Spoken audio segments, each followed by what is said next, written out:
Alright, so next I'm going to show you guys how to get it out of the pool. Now they did give you that special handle, but you know what?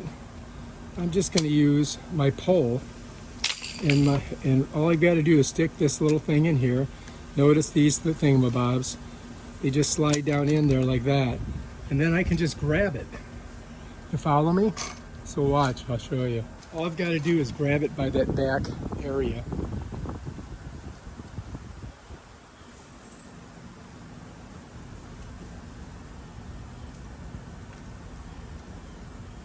Just like that.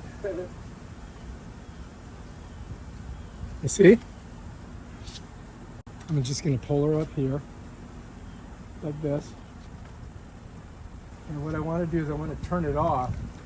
You can see how powerful it is. You see that? It's really blowing out some water. I mean, this thing really works good. So I'm going to turn it off, and we'll just pull it out. Just like that.